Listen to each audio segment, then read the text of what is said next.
Good evening, friends. This is your host to welcome you through the creaking door into the inner sanctum. Come in and pull up a tombstone. The chair situation is very grave here. Oh, don't worry if it seems a little dark in here, too. I've made arrangements with a few ghostly forms to come and glow. By the way, don't mind that guy in the box over there. We scared him to death last week. He's been horizontal ever since.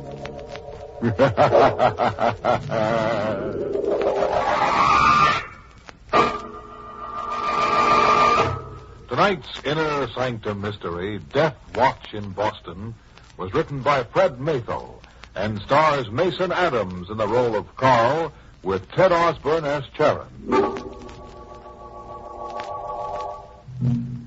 In Boston, Beacon Hill looks down its narrow, brick-lined streets with seeming scorn at the harbor below.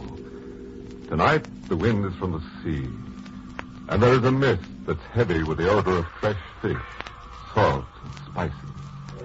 Tonight, too, there is a man who has a horrifying secret to tell. This man is Carl Dickens, intern from a nearby hospital who walks wildly, coat flapping, hair disheveled. Young, his body is. His eyes are old, his face haggard. He carries a heavy wooden box about 12 inches square. He's murmuring through bloodless lips. Take thy beak from out my heart, and take thy form from off my door. Quoth the raven, nevermore, nevermore. A neon sign proclaims the door to be that of Captain Zeb's Tattoo Salon. Established 1905. Carl Dickens stops, looks quickly behind him, and enters. Greetings, mate. Captain Zeb. Yes, I'm reckoning to do no more tattooing tonight. Captain Zeb, lock the door. Hold on there. Lock this door. You know me. I'm Carl Dickens. Hey, thunder. Who you be? What ails you, lad? Lock the door quick, then put out your lights, please. Sure. Seems to me like your one doctor needs a doctor, Carl. No, Zeb. I don't need a doctor. I need someone like you to listen to me. All right, I'll listen. What you got in the box? It's part of a man's body. His head. Oh? Sort of specimen-like for your medical work? That it? No, Captain. It's the head of a man who was calling for me at my room at 11 o'clock tonight. What's that? Don't look at me like that. I'm not crazy, Captain. You've been working a mite too hard over them books, maybe, huh? I have been working hard, yes, but this is no hallucination. And I don't go around with believing a man can live with about a head, son. You don't understand. The man this head belongs to is Death. And it is Death who is coming for me tonight. You had to tell me the whole thing, son. Maybe I can help after all. Will you come with me to my place after I tell you the story? Will you wait up with me till he comes, Captain? Will you? Reckon I better, son.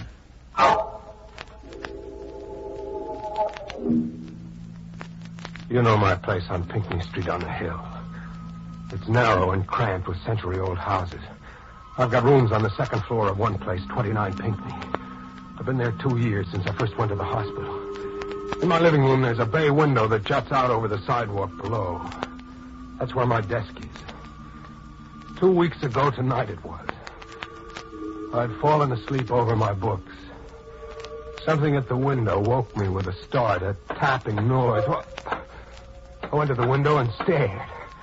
Perched there was a bird. A bird as black as the night itself. I opened the window, and instead of flying away, the bird hopped upon my desk and stood with head cocked to one side of my open book. By now, I knew I wasn't dreaming. I spoke to the creature as you might have. Hey, isn't it late for a bird to be around? Oh, it's late. It's late. It's later than you think. It's much later than you think. Oh. I stared. stared open-mouthed at the open window through which the creature disappeared. Then I smiled, realizing that it must be a pet, a minor bird, perhaps. I went to bed then, thinking it an amusing coincidence that the bird had been taught to say, "It's late," and that I had referred to the hour myself. That's what I thought then. Until 2 nights later. That's when I met the stranger for the first time. You see, Captain, I have a bad heart myself, and I'd worked very hard to save a patient who had a heart ailment, the same rather rare heart condition I have. By 10 Wednesday night, I felt certain she'd pull through. Just as I was going off duty, my night nurse hurried to me. Dr. Dickens. Yes? Doctor, the girl in 14. Well? No. Are you trying to say she died? Mm-hmm. I'm sorry, Doctor. But I can't believe it. I did everything that could be done, and it looked certain. Are you positive? Yes, I am. Dr. Smith just confirmed it. Oh, Doctor, you worked so hard on that case. You're worn out. Why don't you go home and rest? I said... Doctor, what's wrong with you? What are you staring at? You were looking toward the window just now, as I was, weren't you? Well, yes, I think so. Why? Didn't you see something black fly past it, a bird? Well, no. Doctor, you look awfully pale. Can I get you something? No. I guess I'm tired. I'll go for a little walk and then straight to bed.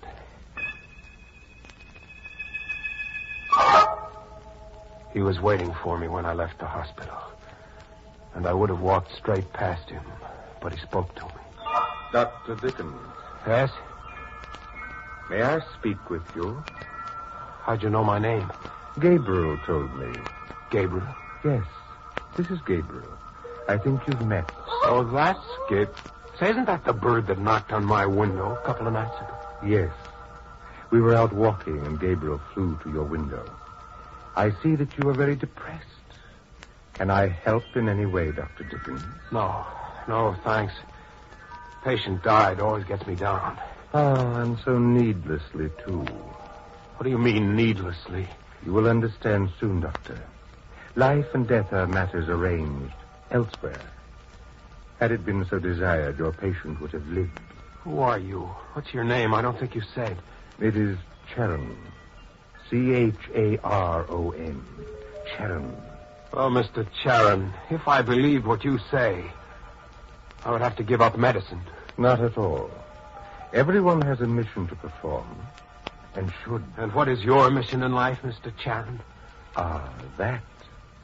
What is our mission in life, Gabriel? Speak up. It's late. It's late. It's later than you think. That was the first time I met the man who calls himself Charon. I asked for a couple of weeks off at the hospital. I thought it might be nerves. I stayed home and read detective stories. I was beginning to feel like my old self again, and on Sunday night, sometime around 9, I decided to turn in when there came more tapping on my window. This time I grinned. Well, Gabriel, come right in.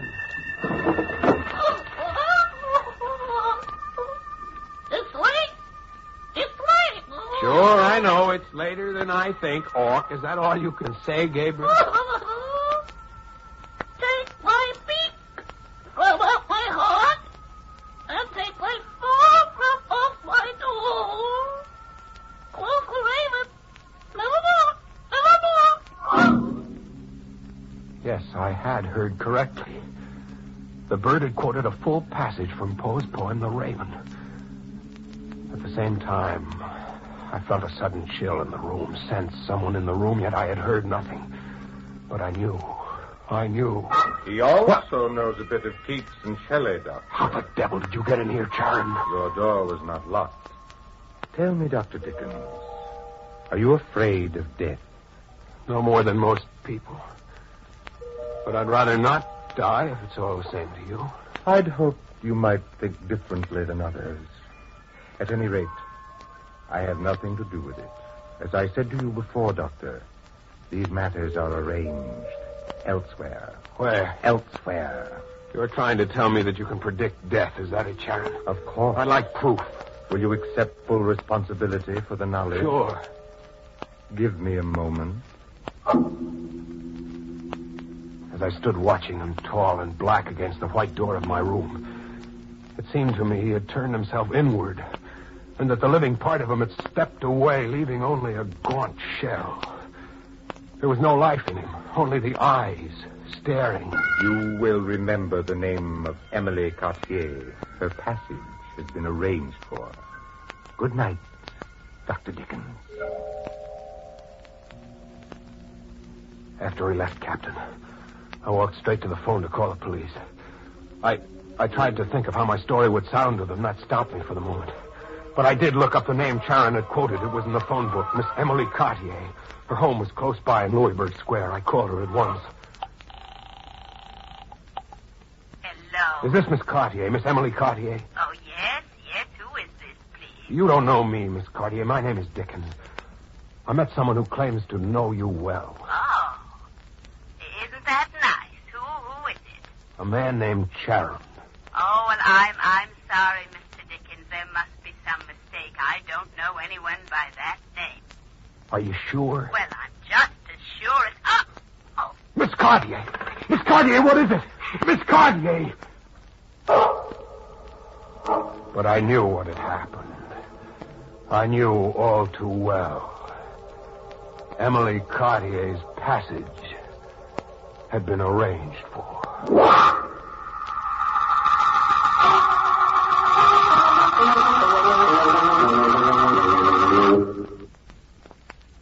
Hey.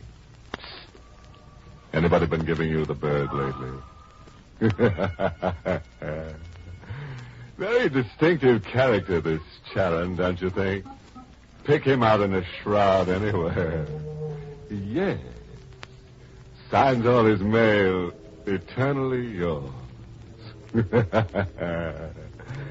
Well, shall we get back behind the locked doors of Captain Zeb's tattoo salon? Now, put yourself in Zeb's place. If a young, wild-eyed fella came to you with a wooden box, told you it contained the head of a man who was calling for him at 11 o'clock that night, what would you do? You'd listen, wouldn't you? Well, listen. Hold up now, lad. Let me get the straight line of this.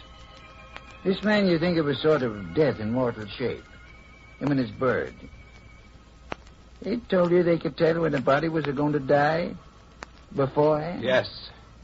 And to prove it, Charon gave me the name of the woman in Louisburg Square, Emily Cartier. She was murdered while I talked with her on the phone. And it's simple, lad. The man was mad. A murderer. He killed her. Did he? I thought that. I went to Louisburg Square after the call. I was determined to tell the first policeman I met the whole story. When I arrived at Emily Cartier's address, the place was teeming with excited people. Also, on the fringe of the crowd beneath a single street lamp, the tall, gaunt shape of Charon stood. I went straight to him. Mr. Charon, I'm turning you over to the police. Oh, Mr. Dickens, why? Why? Because I know you killed this woman. So, come with me. I will speak to the police for you. You don't dare. Come. All right. Come on, folks. Go on home. Go to bed, will you, please? Officer. Yep. Well, what do you want? Officer, my friend and I are a little alarmed about this tragedy. Why? Well, we live nearby, you see. Don't give it a thought now. We got the guy who did it. You caught the murder? Sure. One of the neighbors shot him through the head while he was climbing out the window. Now go on home and forget it, if you can. Well, Carl? I wish you would leave me alone. Oh, that is not possible. One way or another, you must come away with me when I leave. I refuse to believe it. Suppose I prove my point again.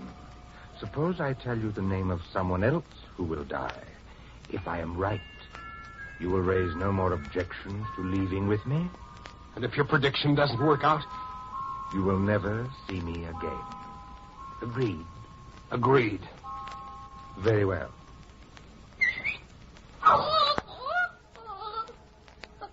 Gabriel, our friend would like to know who, do you know, is next to go.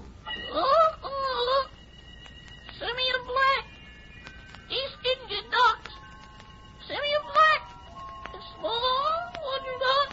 Simeon Black, is that it? Yes, Carl. Simeon Black. Between 8 and 8:30 on the night of November 15th.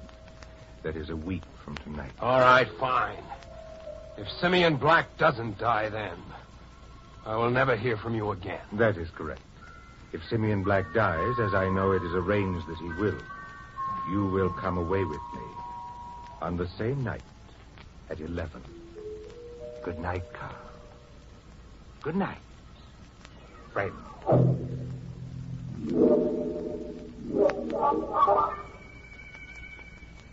November 15th. It's tonight, isn't it?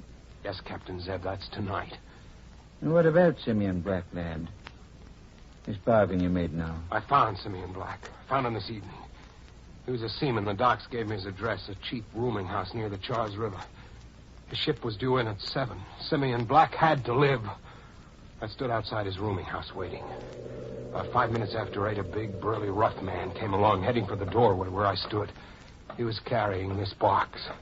Simeon Black with 25 minutes to live. Are you Simeon Black? Yeah. It's very important that I talk with you. Yeah, why? Who are you? My name is Dickens. This is urgent. Please listen. I'm listening. Go ahead. Do you know anyone who might want to do you harm? You crazy mister. Sure I do. A couple of 100 guys all around the world. But you ain't one of them. Where are you? No, I'm not. But I talked to the man who said you were going to die between now and 8:30. That's why I'm here. Who? A man named Charon. A man who has a pet minor bird that talks. Yeah? I think we better go up to my room and talk, chum. Come on.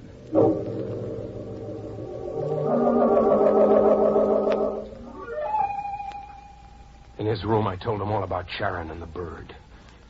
There was a large clock on the steeple of a nearby dock house. I saw that the minute hand stood at 25 after 8 when I finished. Black stood up, his heavy face now pasty pale. The veins of his neck throbbed. So you're the guy I've been waiting for. All right, Dickens. I met the man with the bird in Martinique. He told me there someday I'd be killed. He sent you. But I'm not playing. I don't die easy, see? This thing says I don't. You fool! Put that gun down. Killing me won't help. All we have to do is wait till the time has passed. 3 more minutes. Sit down. Nothing doing. You're gonna... Give me that gun, you stupid fool! Give it here, you punk. He was right. He caught it.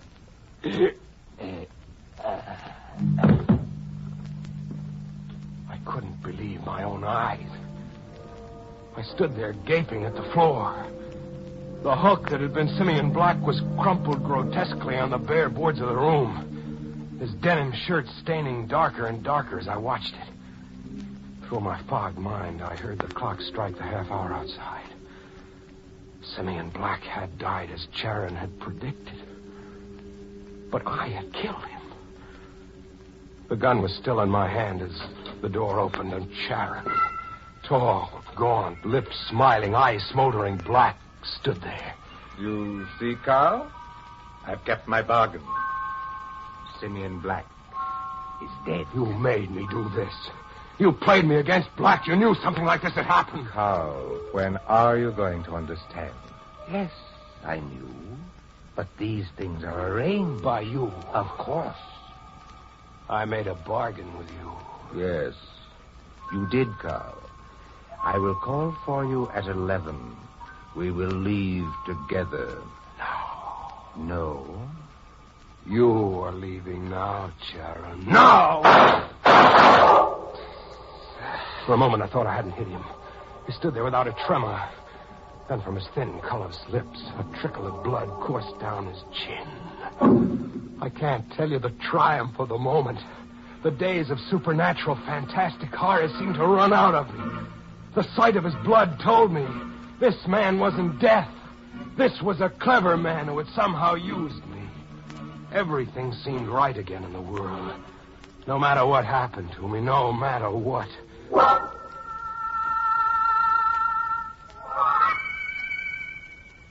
That's your story, lad? All of it? Not quite, Captain Zeb.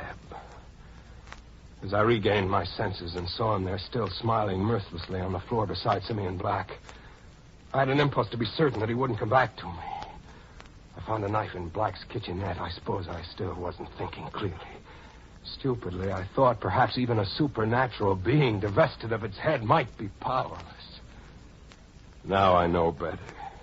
So you toted the top of him here from the waterfront in Simeon's duffel box? Yes. And as I walked here, I began to realize Charon will keep his end of the bargain. That's the story, Captain Zeb. Kind of puts me on the spot, lad. I know. You want to call the police? Should you know? But you did promise to come to my place and wait till after 11 anyhow. I did. It's 15 of 11 now, lad. I'll go along with you. Go ahead.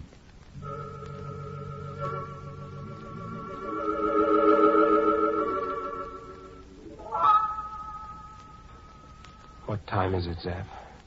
Most 11. But I tell you again, lad, ain't nothing gonna happen now. But I feel it. Sort of a chill. A tight, scared feeling about my heart. I know Charon is coming for me. I feel it. Bosh. Listen, Zeb, listen. It's death coming. I feel it in my heart. Yeah, sure, but... All right, Charon. All right. I'm ready. Carl. What's up? What the devil?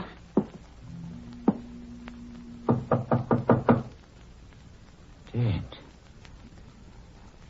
He's dead. Come in, hang it. Come in. Dickens. Carl Dickens. That's him there, officer. What's wrong with him? Well, you can believe it or not. I was just talking to the lad when he pops off.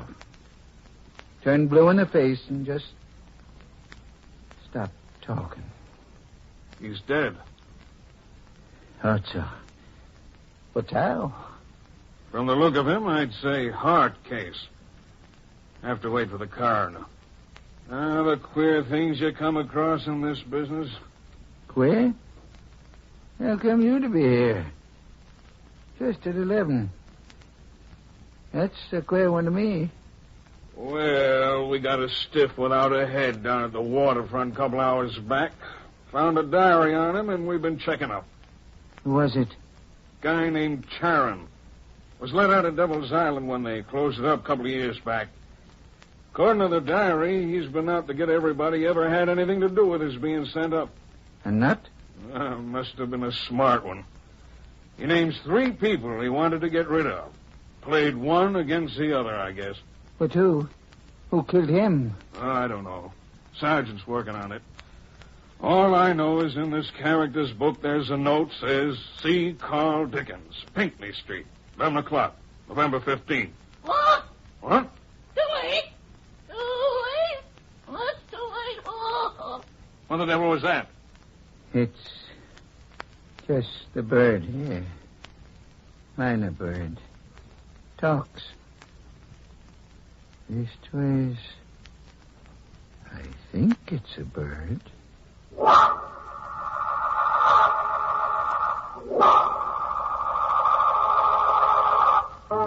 My. You'd better see the headman, Zeb.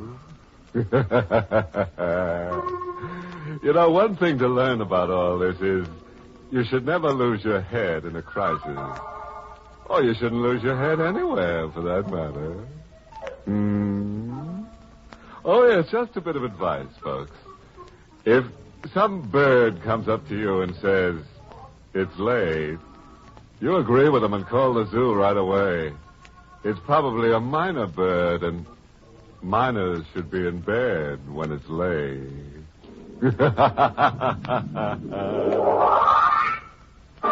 Inner Sanctum came to you through the United States Armed Forces Radio Service, the voice of information and education.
Presents the Screen Guild Players.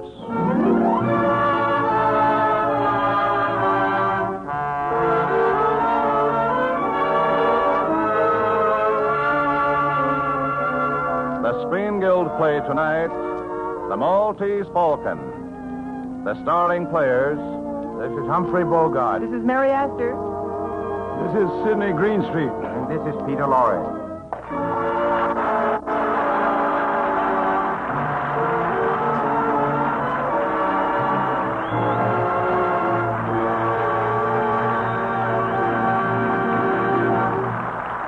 Tonight, Lady Esther presents the Screen Guild Players and Warner Brothers' sensational mystery story, The Maltese Falcon. It stars Humphrey Bogart as Private Detective Sam Spade, Mary Astor as Miss Wonderly, Sidney Greenstreet as Caspar Gutman, and Peter Lorre as Joel Cairo.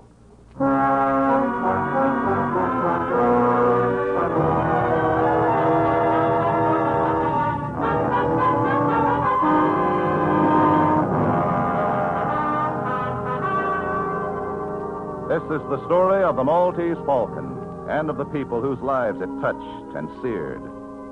It began in San Francisco when a beautiful young woman, who identified herself as Miss Wonderly, walked into the offices of Spade and Archer, private detectives. Miss Wonderly had just told Sam Spade why she wished to engage detectives when Spade's partner, Miles Archer, entered the office. Oh, excuse me, Sam. Oh, it's all right, Miles. Come in. Miss Wonderly, this is Miles Archer, my partner. How do you do? Oh, I'm pleased to meet you. Miss Wonderly's sister ran away from New York with a fellow named Floyd Thursby. They're here in San Francisco. Miss Wonderly has seen Thursby and has a date with him tonight. Maybe he'll bring the sister with him. The chances are he won't. Miss Wonderly wants us to find the sister, get her away from Thursby, and back home. But I want you to know that he's a dangerous man. I don't think he'd stop at anything. I don't believe he'd hesitate to kill Corinne, my sister, if he thought it would save him. Uh-huh. What time is he coming to see you, Miss Wonderly? After 8 o'clock. All right, Miss Wonderly, we'll have a man there. Oh, I'll look after it myself. Thank you, Mr. Archer. Will $200 be enough for a retainer? Oh, plenty. Oh, it'll help if you meet Thursby in your hotel lobby, Miss Wonderly. I will. Thank you again. Goodbye. Well, Archer, what do you think of her? Sweet. I'm going to enjoy shadowing her. Okay, sucker. You call me if you run into any trouble.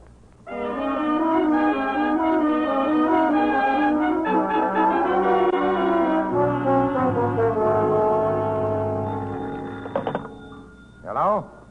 Yes, it's Spade. This is Lieutenant Dundee, Spade. What's on your mind, Copper? Don't you mind being interested in knowing that your partner, Archer, was found in an alley near the St. Mark, shot through the heart from close range. Blast burnt his coat. Coming down for a look at him before he's moved? No. You've seen everything I could. His gun was tucked away on his hip. It hadn't been fired. His overcoat was buttoned. Was he working, Sam? Well, He was supposed to be tailing a fellow named Floyd Thursby. What for? Now, don't crowd me. I'll see you after I break the news to Archer's wife. I'll be there in a couple of hours.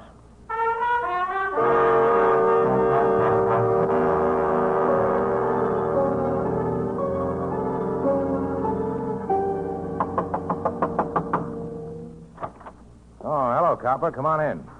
Break the news to Archer's wife, Sam? Uh-huh. What kind of a gun do you carry? None. I don't like 'em much.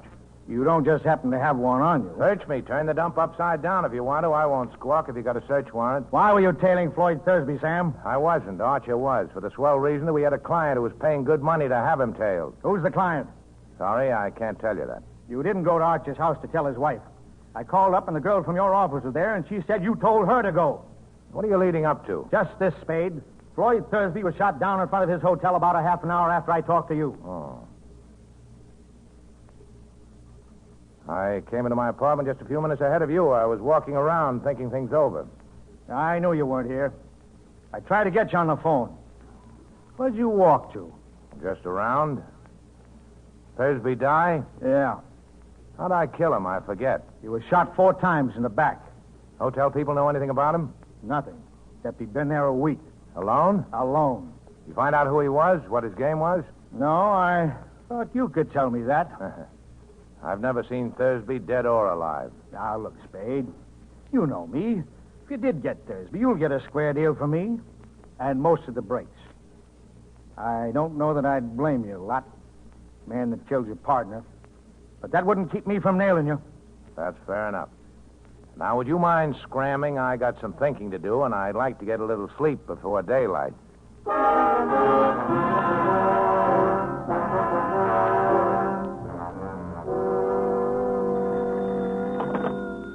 Hello? Yeah, this is Sam Spade. Oh, I was just going to call you. Where are you? Well, the Coronet on California Street, apartment 101? What's that?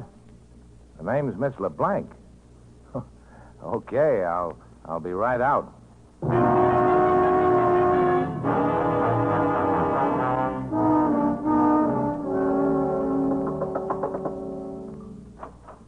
Good morning. Come in, Mr. Spade. Mr. Spade, I have a terrible, terrible confession to make.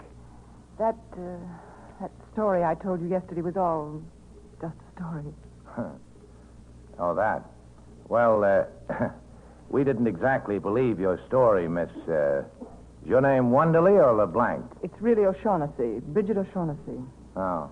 Well, Miss O'Shaughnessy, as I said, we didn't exactly believe your story. We believed your $200. Oh? Yes, you see, you paid us too much to be telling the truth. You knew that when you accepted the money? Oh, I suspected it. I was positive when Joe Cairo called on me. Joe Cairo? Yeah. Yeah, he seems interested in Floyd Thursby, too. What did he say? About what? About me? Nothing. Well, what did he talk about? Well, he offered me $5,000 for a black statuette of a bird. He was pretty sure I had it or knew where it was. Do you? Oh, I think I know someone who does, and $5,000 is a lot of money. But right now, the police are trying to find out who hired us to tail Floyd Thursby. Mr. Spade, do they know about me? No, I don't think they do. I've been able to stall them so far. Must they know about me at all, Mr. Spade? Couldn't you manage somehow to shield me from them? Maybe. But I'll have to know what it's all about. I can't tell you now. Later I will, when I can. You must trust me, Mr. Spade. Oh, I'm so alone and afraid. I've got nobody to help me if you won't help me. Be generous, Mr. Spade. You're strong. You're brave. You can spare me some of that strength and courage, surely. Sister, you don't need much of anybody's help. You're good. Chiefly your eyes, I think, and that throb you get in your voice when you say things like, be generous, Mr. Spade. All right. I deserve that. But the lie was in the way I said it, and not at all in what I said. Ah, now you are dangerous. Still, Cairo offered me $5,000. It's far more than I could ever offer you if I must bid for your loyalty. Yeah, that's good coming from you. Have you given me any of your confidence, any of the truth? I can't go ahead without more confidence in you than I have now. Can't you trust me just a little while? How much is a little? And what are you waiting for? I must talk to Joe Cairo. Oh. Well, you can see him tonight. I know where to reach him. Oh, he can't come here. I can't let him know where I am. I'm afraid. We'll all meet at my place, then. All right.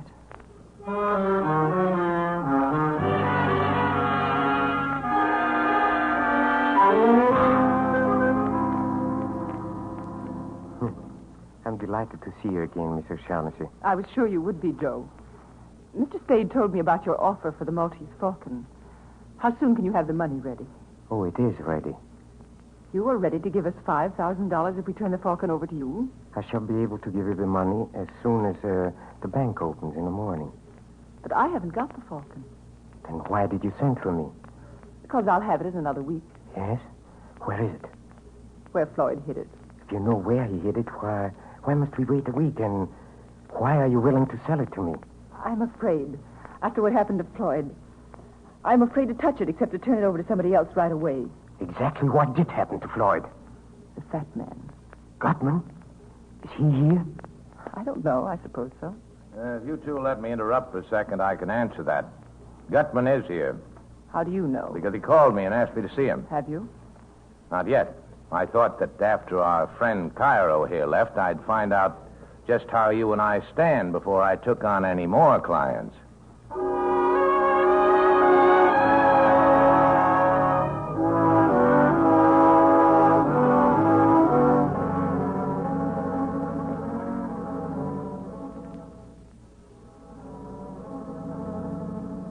Now do you know how you and I stand, Sam? Yeah. If I can believe anything about you. But you're such a liar. I am a liar. I've always been a liar. Well, I wouldn't brag about it. Was there any truth at all in that yarn you were telling me about Thursby and the Falcon? Some. Not very much. Well, we've got all night before us. I'm so tired. So tired of lying and thinking up lies and not knowing what is a lie and what is the truth. I wish... Now, look, honey. I think I'd better have a talk with Gutman in the morning. Now,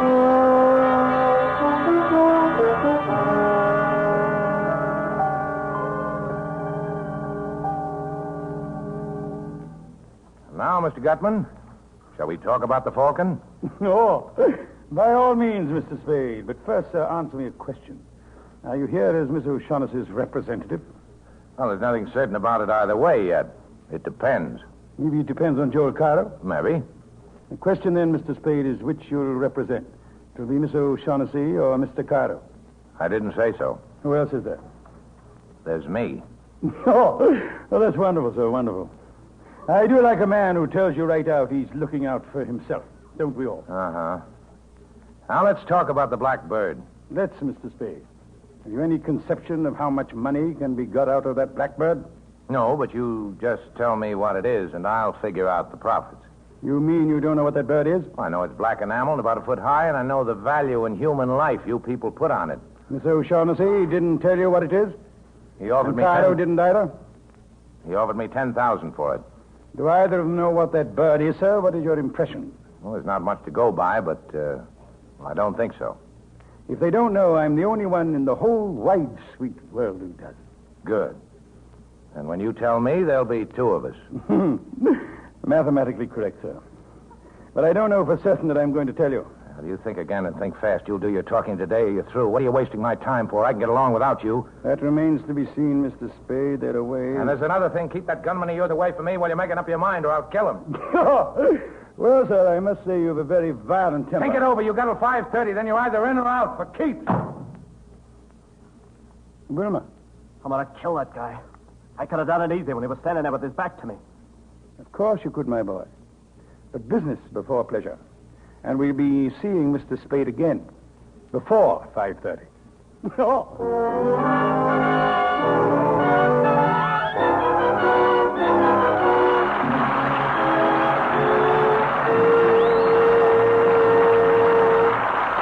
ends Act One of The Maltese Falcon, starring Peter Lorre, Sidney Greenstreet, Mary Astor, and Humphrey Bogart.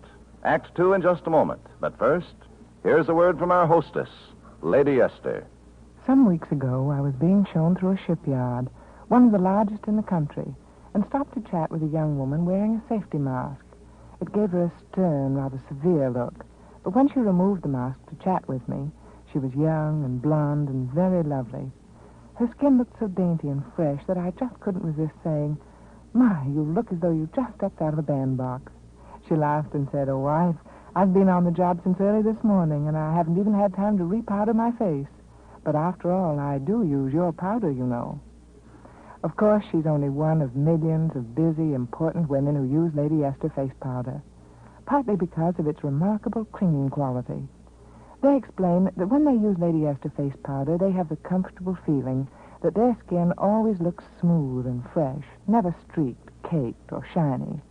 But that's only one of the reasons why more lovely women now use Lady Esther face powder than any other kind. There are two other important reasons. First, the texture of my powder is so flattering that it hides little lines and blemishes, makes your skin look younger. And second, the shades of Lady Esther face powder are so rich, vivid, and alive, they give new interest, a look of new beauty to your skin. And both the unusual texture and the flattering shades are the result of my patented twin hurricane method of making face powder. So if you'd like to have your skin look softer, smoother, younger, and look that way for hours at a time, just try Lady Esther face powder.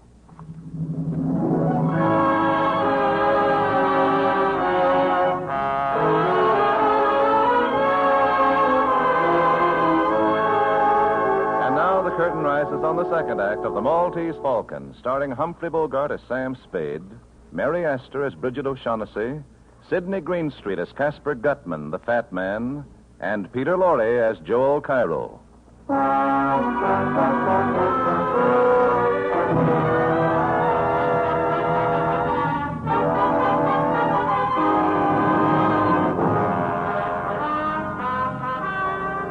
Late in the afternoon, following Sam Spade's visit to Gutman's apartment, a dying man staggered into Spade's office and collapsed on the floor. He died before he could speak to Spade, but his papers identified him as Captain Jacoby of the steamship La Paloma, and clutched to his bullet-torn chest was the Maltese Falcon. After depositing the Falcon in a railroad station check room and mailing the identification check to his private post office box, Sam met Bridget O'Shaughnessy and took her to his apartment. You know, Sam, I never would have placed myself in this position if I hadn't trusted you completely. Oh, that again? But you know that's so. You don't have to trust me as long as you can persuade me to trust you. But Sam, darling. Well, I think we better let it go at that until we see what happens after Gutman gets here. The fat man? Here? Certainly, why not? Anyway, that should be him. So it's too late to change our plans. I'll be right back. Oh, hello, Gutman. Good evening, sir. I see you brought company. I can understand the gunman, but I didn't know Cairo was a friend of yours. Oh, we're old acquaintances. Now that we're all here, let's go in and sit down and be comfortable and talk. Oh, sure. Come on in.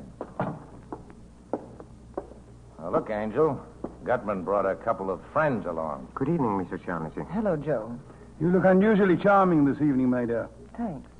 The Gunsel doesn't talk, Angel. Get away from me, punk. Stand still and shut up. Listen, you're not going to frisk me, touch me, and I'm going to make you use that gun. Ask your boss if he wants me shut up before we talk. Never mind, Wilma. Oh, you're certainly a most headstrong and unpredictable individual, Mr. Spade. Now, why did you send for me? You ready to make the first payment and take the Falcon off my hands? The Falcon? That's right, Angel. I've got it. Well, sir, I have in this envelope $10,000. 10,000? Oh, we were talking about more money than that. Yes, sir, we were, but there are more of us to be taken care of now. Well, that may be, but I've got the Falcon. I shouldn't think it would be necessary to remind you, Mr. Spade, that though you may have the Falcon yet, we certainly have you. Yes, I'm trying not to let that worry me, but let the money wait. There's another thing to be taken care of first. We've got to have a fall guy. I beg your pardon? Police have got to have a victim, somebody they can stick for those 3 murders. Two. Only 2 murders, Mr. Spade. Thursby undoubtedly killed your partner. All right, 2 then. Well, the point I've got to give the police, a victim when the time comes. If I don't, I'll be it. Let's give him Wilmer here. Why, you dirty rat. He actually did shoot Thursby and Jacoby, didn't he? Anyway, he's made to order for the part. Let's turn him over to them. Oh, by God, so you are a character, that you are. There's never any telling what you'll say or do next, except that it's bound to be something astonishing. Well, it's our best bet. With him in their hands, the police will forget the rest of us. Your plan is not at all practical, sir. Let's not say anything more about it. All right. I have another suggestion. Let's give him Cairo. Well, by God, sir. Suppose we give him you, Mr. Spade, or Mr. Shaughnessy. How about that, huh? Sam, you wouldn't. You people want the fork, and I've got it. The fall guy is part of the price I'm insisting on. You seem to forget you're not in a position to insist on anything. No? If you kill me, how are you going to get the forking? By God, sir, you are a character. Well? Well, what else can I do? I'm sorry, Wilma.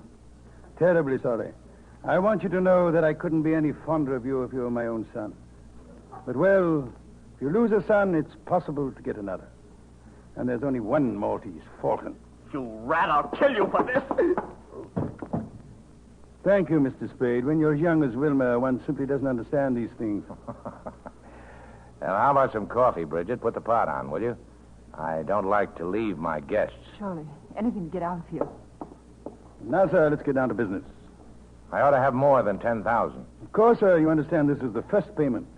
You still don't understand the falcon's worth. Well, a black enamel bird can't be worth millions.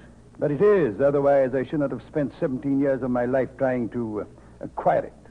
The black enamel you refer to, sir, is merely camouflage, covering a solid gold bird encrusted from head to foot with the finest jewels. Okay. So I get millions later. How's about 15,000 now? Frankly and candidly, and on my word of honor as a gentleman, the 10,000 I gave you is all the money I can raise right now. Yeah, but you didn't say positively. Positively. Well, if that's the best you can do, it's the best you can do.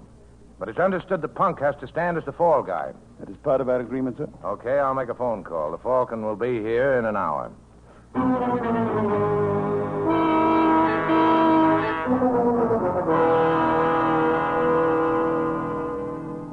It's a fake. Huh? This is not the Maltese falcon. What?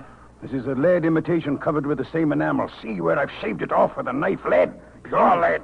You bungled it. You, Gutman. You and your stupid attempt to buy it from the Russian who owned it. He caught on to how valuable it was. No wonder we had so little trouble stealing it. You imbecile. You bloated idiot. Well, sir, what do you suggest? Shall we stand here and shed tears and call each other names? Or shall we pay the Russian another call in Istanbul? Are you going? 17 years I've wanted that little item, and I intend to get it. Another year, well, sir, that will be an additional expenditure of time on only 5 15/17%. I go with you.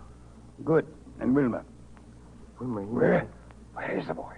He must have had made his getaway while we were unwrapping the falcon. A swell lot of thieves. Well, sir, I'll have to ask you to return my 10,000. I held up my end. It's your hard luck, not mine, if you didn't get what you wanted. I'm sorry, but I must insist. Oh, a hideout gun, huh? Okay. Thank you, sir. The shortest farewells are the best. Adieu.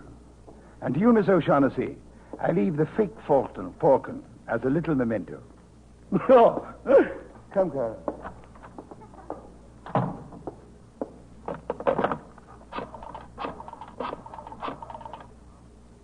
Hello, police department. Lieutenant Dundee there. Put him on. Tell him Sam Spade's calling.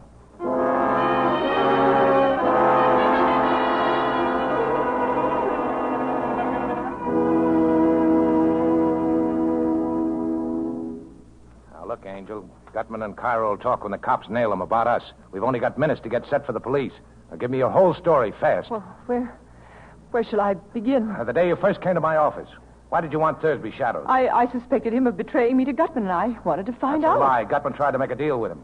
You had Thursby hooked, and you knew it. You wanted to get him out of the way before Captain Jacoby arrived with the falcon. Isn't that so? What was your scheme? I thought if he saw someone following him, he might be frightened into going away. Now, look, Archer hadn't many brains, but he wasn't clumsy enough to be spotted the first night. You must have told Thursby he was being followed. I told him, yes. But please believe me, Sam, I wouldn't have told him if I'd thought Floyd would kill him. If you thought he wouldn't kill Archie, you were right, Angel. Didn't he? Archie had been a detective too long to be caught shadowing a man up a blind alley with his gun tucked away in his hip and his overcoat buttoned. But he'd have gone up there with you, Angel. He was just dumb enough for that. Sam. And then you could have stood as close to him as you liked, there in the dark. put a hole through him with a gun you'd got from Thursby that evening. Don't talk to me like that, Sam. You know I didn't. Now, the police will be blowing in any minute now, Angel. Talk. Oh, why do you accuse me of such a terrible... Why did you shoot Archer? You thought Thursby would tackle him and one or the other would go down. If Thursby was killed, then you were rid of him. If it was Archer, then you could see that Thursby was caught. Was that it? Something. And when you something find like out that Thursby didn't mean to tackle Archer, you borrowed the gun and did it yourself, right? I guess so. I know so. You didn't know Gutman was here looking for you until you learned Thursby was shot. Then you needed another protector. So you came back to me. Yes, but no, sweetheart, it wasn't only that. I would have come back to you sooner or later. From the very first instant I saw you, I knew that... Oh, you angel. Well, if you get a good break, you'll be out of San Quentin in 20 years. Sam, you're not... Yes, Angel. I'm going to send you over. But if they hang you, I'll always remember you. Don't, Sam. Don't say that. Even in fun. It's not fun. I happen to be in the detective business, and you killed my partner. It's bad business to let the killer get away with it. Bad for every detective in this country. You're taking the fall. You've been playing with me. Only pretending you cared. To trap me like this. You didn't care at all. You don't love me. I think I do. But what of it? I won't play the sap for you. No, it's not like that. You can't say that. I am saying it. You know down deep in your heart, you know that in spite of everything I've done, I love you. I don't care who loves who. You killed Archer. And you're going over for it. Come in. Oh, hello, Copper. Hello, Sam. You get Gutman and Cairo? We got Cairo. Gutman's dead. The kid Wilmer had just finished shooting him when we got there. I ought to have expected that. You better put the cuffs on Angel, Copper. We're taking her down to the station. What charge? Sam. Murder. She shot Miles Archer. Oh, and you better bring that blackbird along, too, Copper. It's part of the evidence against Cairo. Hey, this is heavy. What's it made of? The stuff that dreams are made of.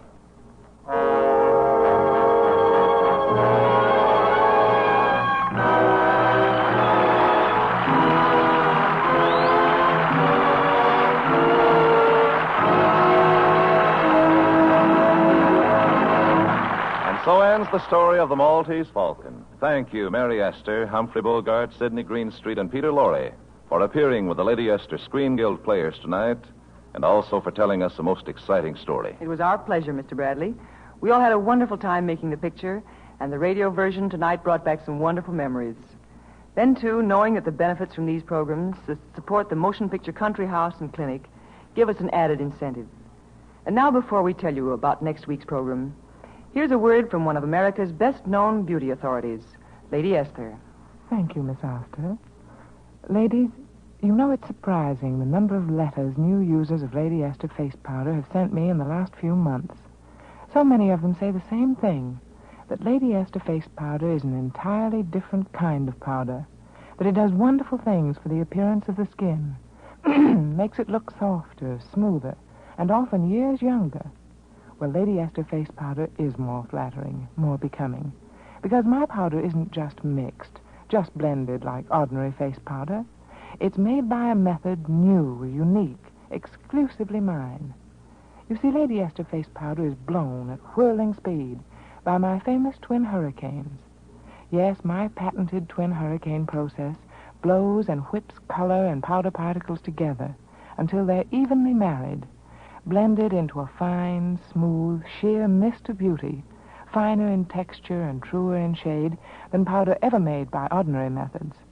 That's why Lady Esther face powder smooths on so much more evenly, and why the shades of my powder are so clear and alive. They make your skin younger looking, more vivid, far lovelier. Why don't you try Lady Esther face powder and see how much happier you'll be with the appearance of your skin? Before we tell you about next week's program, Humphrey Bogart has a word to say from our government. As you all know, the Third War Loan Drive is on full steam, the drive to back the attack our fighting forces are making against our enemies. As our share toward victory, we at home must buy $15 billion worth of war bonds, which means each one of us must dig down deeper into our own pockets. Each of us must buy at least one extra bond this month. We have to win this war, and we will win, all right. But how soon we win is up to every one of us. So buy an extra war bond this week, sure, to help speed our day to victory. Next week, the Lady Esther Screen Guild players will present highlights from Warner Brothers' great new musical picture, Thank Your Lucky Stars. It will star Joan Leslie, Dennis Morgan, Dinah Shore, and Eddie Cantor. Be sure to listen. Humphrey Bogart can soon be seen in the Warner Brothers production, Thank Your Lucky Stars. Mary Astor is currently playing in the Metro-Goldwyn-Mayer Technicolor production, Thousands Cheer. Sidney Greenstreet and Peter Lorre appeared through the courtesy of Warner Brothers. Music on tonight's program was arranged and conducted by Wilbur Hatch. To help your government save tin, buy the larger size of Lady Esther face cream, and at the same time you will save yourself money to invest in war bonds and stamps. Truman Bradley speaking for Lady Esther. Thank you. Good night. This is the Columbia Broadcasting System.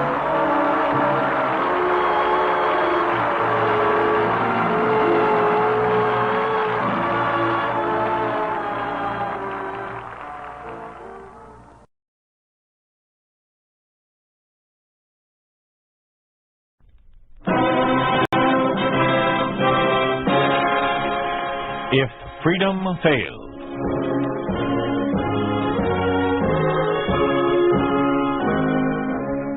We'd like to take you on a visit to a town that doesn't exist. A town we call Springfield, USA. We'd like to show you how things would be in any American town if communism took over. This is the story of the enslavement of a group of labor unions and of the way in which this was done. The title, The Union Killer.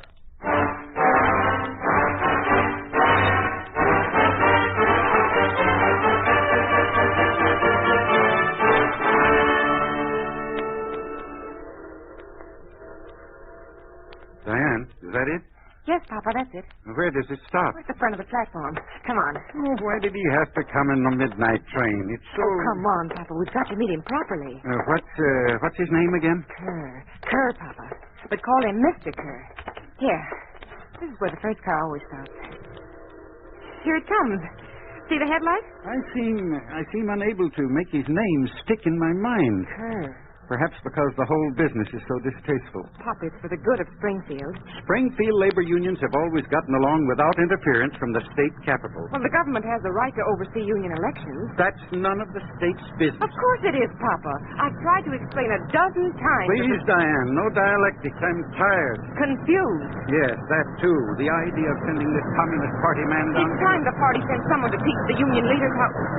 Now remember, Mr. Kerr. In all my 10 years as chairman of the Springfield Trade Union Council, I never thought I'd see the day when the state capital would send someone down to dictate to... Papa, you mustn't say that. The state... Must be Mr. Kerr. It is Mr. Kerr. Hunter? Yes. Yes, sir, Mr. Kerr. We're happy to... Oh, my daughter, Diane Hunter. She acts as my secretary, too. How do you do, sir? Do we have transport? Yes, sir. This way, Mr. Kerr. I suppose you've come down because of the approaching union elections in Springfield. And because of the possibility of a labor strike, if certain candidates win. I refer to the present leaders. Oh, but there's no talk of a strike in Springfield. Well, my information is otherwise. Your major unions I tell you, there's no talk... Your major unions are... glassworkers. I was president till I retired. Machinists, woodworkers, chemicals, teamsters. The big five. The smaller unions follow their lead. You're the chairman of the City Trade Union Council, correct? Yes, Mr. And you know that under the State Labor Code you may be removed by the State Labor Commissariat, which I represent? Oh, yes, I know. Mm-hmm. But about the union elections, Mr. Kerr, there will be in no sense a strike vote. Really? What Papa means is that the elections are just for union officers. You see, practically all the Springfield unions hold elections at the same time. The present union officers who are running for office again do say that the right to strike is a fundamental right of labor. Correct? Yes, but They do say so, correct? Yes, sir, they do.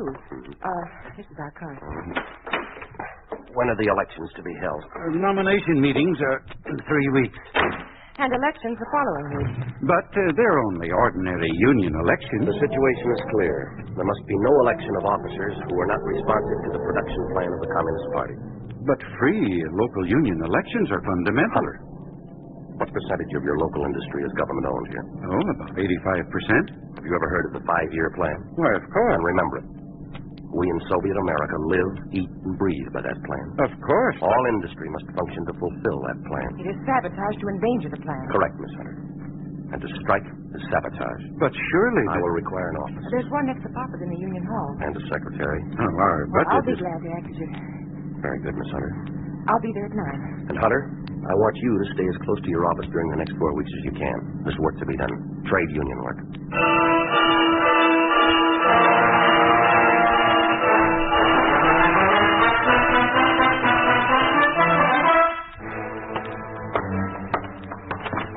You see, Mr. Kerr, your office gets the morning sun, and it faces Park Square. Mm-hmm. And your father's office? Through that door on the right. The Union Hall? Through the one on the left. Would you like to see it? Later. Let's get to work. Yes, sir. Now, here's a list of 23 offices to be called. Yes, sir.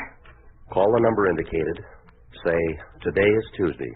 But it's Wednesday. Miss Hunter, you will follow orders without deviation or question. Yes, sir. Then you will simply say, Mr. Carr is here, and hang up. Clear? Yes, sir. And the name is pronounced Carr. Is that clear? Yes, sir. Make those calls in the order indicated. Secret Communist Party headquarters, and so on and so on. Clear? Yes, sir. You will say no more. Yes, sir. And no less. Yes, Mr. Carr. Oh, Papa. Hunter? Yes, Mr. Kerr? Papa, it's Carr. Yes, Mr. Carr. Good morning, sir. Sit down. I have a few questions. First, the bylaws of the Big Five unions all provide for secret elections. Hunter, I'm asking you a question. Oh, sorry, sir. Sorry. I didn't realize you were asking. Do they? Yes, secret ballots. Like ordinary municipal and state elections. And the vote on nominations? Is open, sir. Both nominating speeches and the vote. The vote is by a show of hands. But, Mr. Carr, I don't think Springfield will spoil its strike rate. Now then, what are the reasons for the labor unrest here in Springfield? I hoped we'd get down to cases, Mr. Carr. Now, understand, there's no talk of a strike, but the unions have tried to bargain in good faith with the plant managers and have gotten nowhere. Speed up is killing the men's health. The hours are being stretched without overtime pay. The men are being punished for absenteeism as though staying away from work was a common crime. It is. I beg your pardon? Do I have to repeat my lecture of last night? Just because Springfield has met its production quotas in the past, there's no reason to think that they'll be allowed to fall behind now. We are producing more Will now you than... old line labor men never learn that wages and hours are no longer the measure of correct working conditions? Correct. Don't I make myself clear? But how are we to judge working conditions except by wages and hours and the treatment that the worker gets from the plant manager? All right. Let me repeat. The function of a trade union is to aid the Communist Party to carry out the plan of production under such hours and such wages and such working conditions and such punishments as may be necessary to secure the fulfillment of the plan. But how can I conscientiously... Hunter, what is your salary as chairman of the Trade Union Council? Well, it's only... Yes, when's your term up? In 2 years. Provided you are not removed by the State Labor Commissariat. Yes, that's correct, according to the State Labor Code. You will make yourself available to me at all times. Yes, sir. At all times. Yes, sir. Today is Tuesday. Mr. Carr is here. That was the last call, sir. Miss Hunter, I was surprised to learn that your father is not a party member. Oh, yes, sir. I'm sorry. But I am. I'm recording secretary of the Young Communist I had League. your... And I'm a candidate for the Communist Party itself. Miss Hunter, I'm trying to tell you that I know all that. I had your party status carefully checked last night. Oh, well, I thought... Yes, I'm merely trying to get your opinion of your father. I think his failure to join the party is to be condemned. I think it's despicable. I think that he should join the party. Well, perhaps your opinion is strong enough for you to be trusted. I'm a good party member, sir. Fine. Then let's get to work. Get me the local chief of secret police. Yes, sir. And have the following connections ready for me. Chairman of the Springfield Party. Director of propaganda of the party. Editor of the Springfield News. He's the same man. That's fine. Also the director of the local radio station here. Yes, sir. Mr. Carr calling the chief of secret police. Also the mayor, the chairman of the board of aldermen, also the head of the Young Communist League. Did you get all those? Yes, sir. Good. Hello. One moment, please. The police, sir. Your number 1 line. All right. Code word. Monday follows Tuesday. Correct. Now, for immediate action. Complete dossiers on the chiefs of all the following unions. Machinists, woodworkers, chemical, glass, and teamsters. Everything. Political history, moral delinquencies, religious bias, criminal record. For secondary action, dossiers on chiefs of all other Springfield Union locals. Clear? Also dossiers on all relatives to the second degree. Clear? Correct. Next, Miss Hunter. The chairman of the party local is waiting on number 2, sir. Fine. Carr here. The assignment concerns trade union matters. You will immediately mobilize all party forces for propaganda and direct action activity. I will address a meeting of all cell leaders and shop workers tonight at your headquarters at 8 p.m. sharp. It is of special importance that all party members with particular influence in Springfield trade unions attend. I want also to point out that this task is of first priority and will take precedence over all other assignments. Clear? Correct. Editor of Springfield News on number 3. Miss Carr, prepare for my signature requisitions for extra newsprint and other necessary supplies and labor for a 4-week period. Right. Rough copy in connection with local trade union matters will be supplied to you for your personal attention. In addition, you will be at my office, Trade Union Building, tomorrow night, 8 p.m., for detailed instructions. Clear? Correct. Director of Station WSPR waiting. All right, Miss Hunter. This is Carr. You will reserve sufficient Class A airtime during the next 4 weeks to give trade union matters a minimum of 3 hours daily. 3 hours. Cancel all other commitments if necessary. You will be at my office, Trade Union Building, tomorrow night at 8 p.m. for detailed instructions. Clear? Correct. Young Communist League, this is Carr. Clear? Correct. Board of Aldermen, this is Carr. Clear? Correct. Mayor's office, this is Carr. Clear? Correct. Very efficient, Miss Hunter. There's a place for you in the Communist Party. Thank you, sir. I hope... Yes. Mr. Carr. Yes, Hunter? I didn't mean to give the impression before that I oppose. Yes. That I am at all unreliable. Go on. That I cannot be relied upon to cooperate. Good. Come on in, then. You and probably Miss Hunter can help me on our next move. Now tell me, of the big 5 unions, which is the most powerful? The Teamsters. Well, not quite the biggest, but the most aggressive. Why? Because of its leader, O'Malley. Party member? No. Why not? Unreliable. What's he like? Strong. Obstinate. But a reasonable man. Intelligent? Oh, yes. Shrewd, you mean? Experienced. Pre-revolutionary experience. All right, I understand. Miss Hunter, set up an appointment. I'll see him first.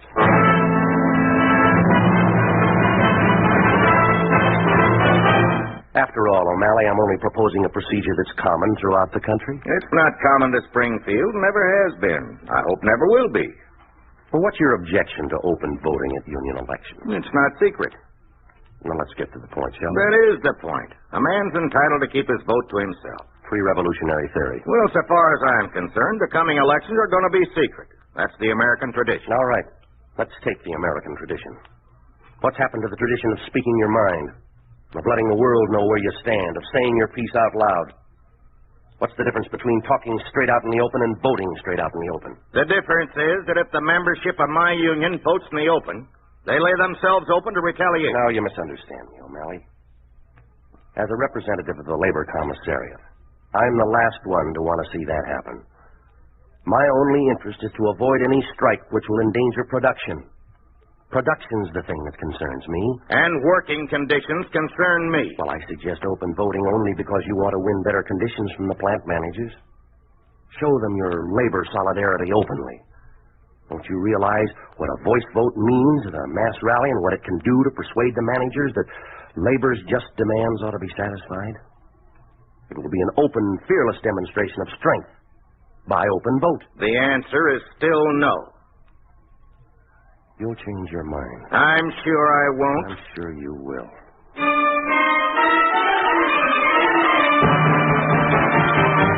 I found your appraisal of O'Malley unfortunately correct, Miss Hunter. Carl Ebert isn't as pig-headed. Ebert is the head of the glass workers. Yes, sir.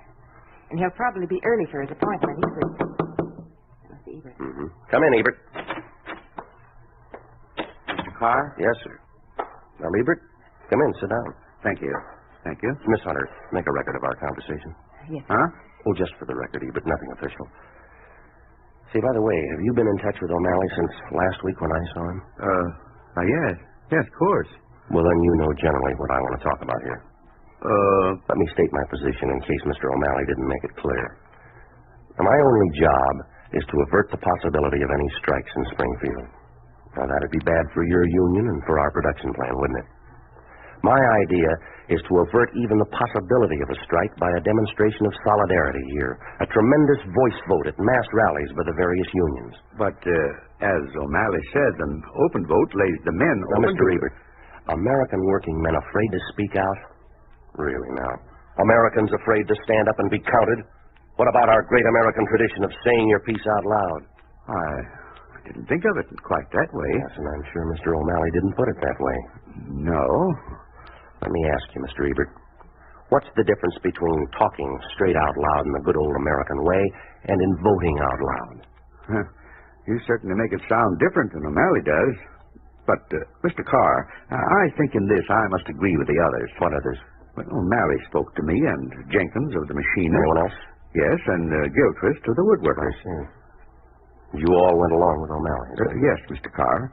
But I don't want you to think that any of us want to slow down on the state plan. Oh, that's the last thing we want to do. Yes, and the last thing the Labor Commissariat wants to do is to trample on the desires of the local union organizations. You're absolutely right, Ebert. It'd be better to leave the voting procedure as it always has been, secret. Oh, I'm very glad.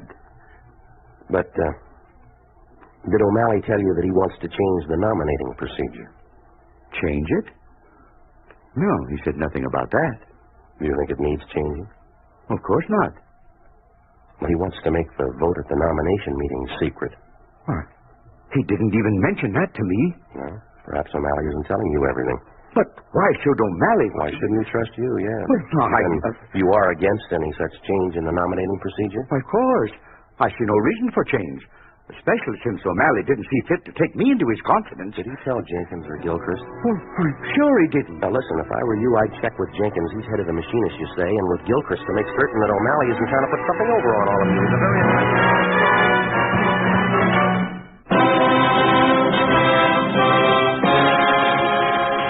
You are listening to The Union Killer, a story of the way things could be if communism took over.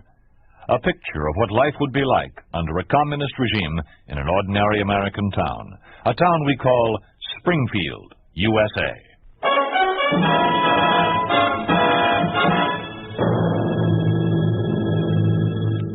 The chairman of the Young Communist League on the line, Mr. Carr. This is Carr. I've been here 2 weeks, and I've not seen any action worthy of the Young Communist League from you. You are the Young Communist League, aren't you? Then I expect the following. Identify O'Malley with strike action. O'Malley wants strike action. A vote for O'Malley is a vote for a strike. O'Malley is your primary target. Others will follow. The following organizations will participate.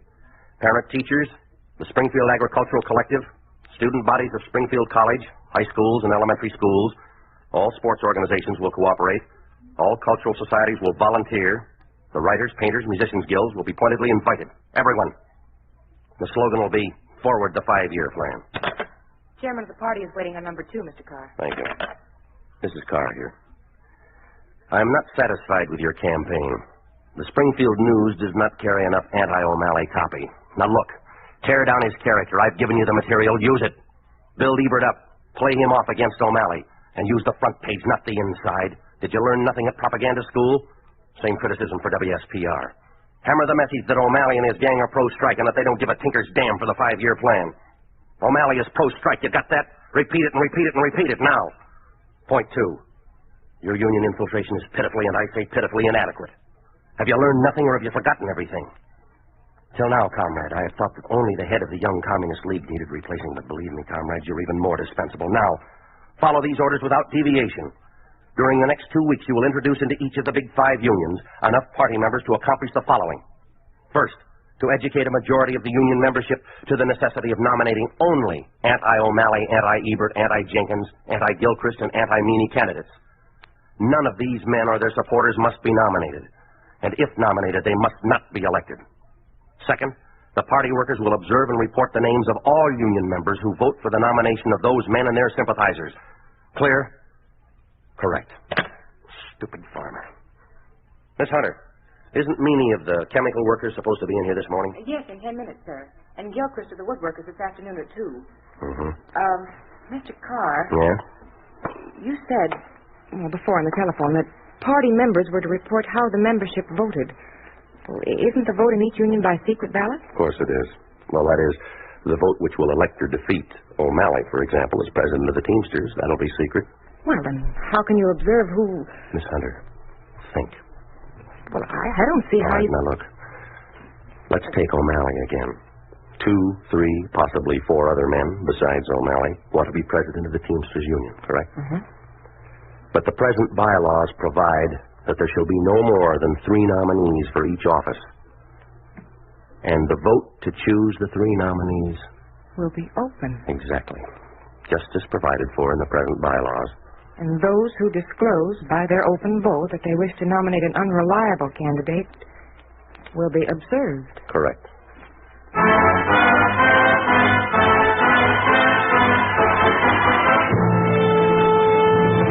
And, besides your wife, Gilchrist? Well, 3 children, Mr. Carr. They're 2 boys and a girl. Oh, really? How old? Well, the boys are almost ready for college. Mr. Carr, speaking of my boys, my daughter, and my wife, too. Yes, what about them? Well, there seems to have been some inquiries made at school about my boys and daughter, and, the secretary of the parent-teachers group was questioning about my wife. Really? My brother-in-law, he's a party member. He was questioned closely about me. Well, come on, what's the point, Gilchrist? What's the point? Well, sir, that's never happened before, and I well, thought perhaps that... this is just an inquiry concerning your credit. Oh, no. This is different. The questions are unusual, you know. They're my personal history, political, religious, my family, and my wife's, too. Is that so? Mr. Carr, has this inquiry got anything to do with the strike situation? Yes. But Gilchrist, get this through your head. The leadership of the Soviet state is the responsibility of the Communist Party. The Communist Party leads the masses by means of transmission belts. One transmission belt is the trade union, and you, as the head of the woodworkers, will either carry out the orders of the Communist Party or you'll be through. Clear? With my family. Correct. With O'Malley, and Ebert, and Jenkins and Meany.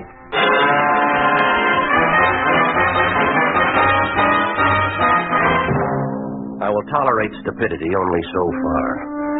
Tell me, what kind of men do you use for investigators? Morons, idiots, imbeciles? Or perhaps you delude yourself that you are the director of propaganda and not the chief of secret police? Is an investigation a publicity campaign?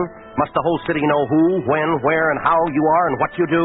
Must the very person under investigation be informed of your every question? All right, now. You can forget Gilchrist. I have him in hand. Clear? Correct. Complete your investigations on Jenkins, Ebert, and Meany. O'Malley? No. We'll handle him otherwise. Clear? Correct. However, your report on the O'Malley-Meany conversation may be very helpful. Mr. Carr. Yes. Mr. Meany's in the next office waiting. Have him come in. Jenkins and Ebert are with him, and O'Malley, too. I didn't ask them. Well, they're here. All right. Tell them to come in. Go ahead.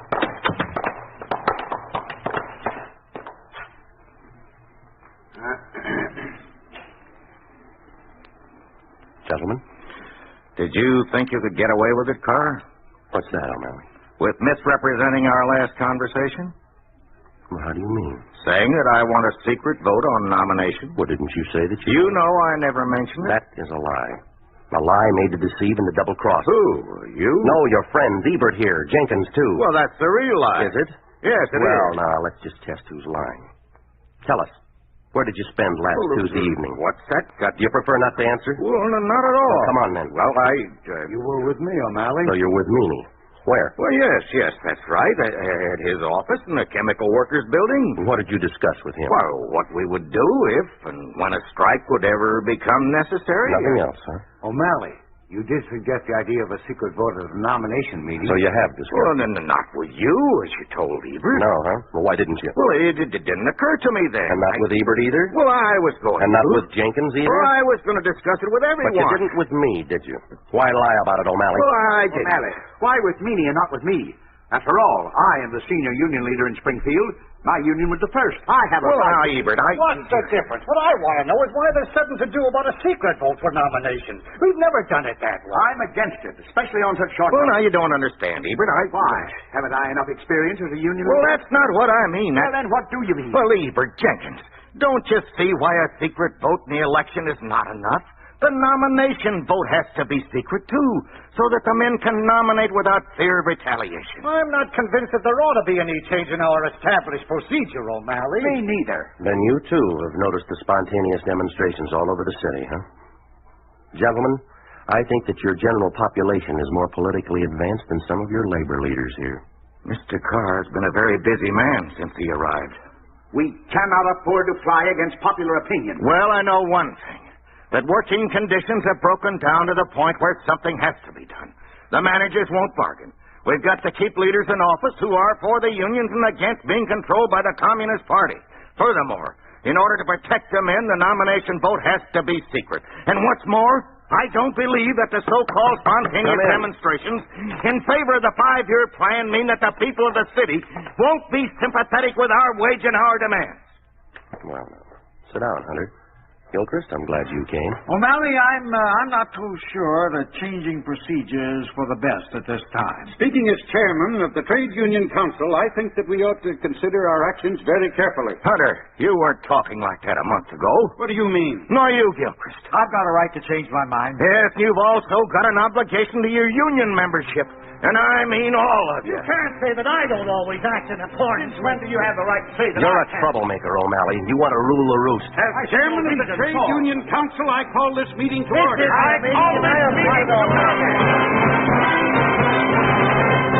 Miss Hunter, would you read that back, please? Yes, sir. For the personal attention of the State Commissar of Labor, on the basis of my observation at Springfield and other cities, I suggest that the secret union ballot be preserved for propaganda effect. Right. Now add this. Yes, sir. However, the state labor code should be amended to provide that all voting for nominees who aspire to union office shall be by open voting.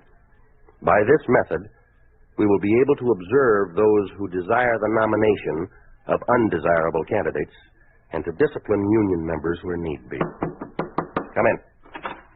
All right, on time. Come in. Miss Hunter, would you step into your father's office for a few minutes? I'll call you when I need you. Yes, sir. Now, regarding tomorrow's elections, are your police ready? O'Malley will be removed tonight. Correct. Party observers will be present in sufficient numbers to observe all union voters and will report to me on all pro-O'Malley voters. Correct. Very good. But he takes over O'Malley's leadership and carries the nominations and then swings the elections against us. Don't worry about that. If persuasion fails, there's always the gun.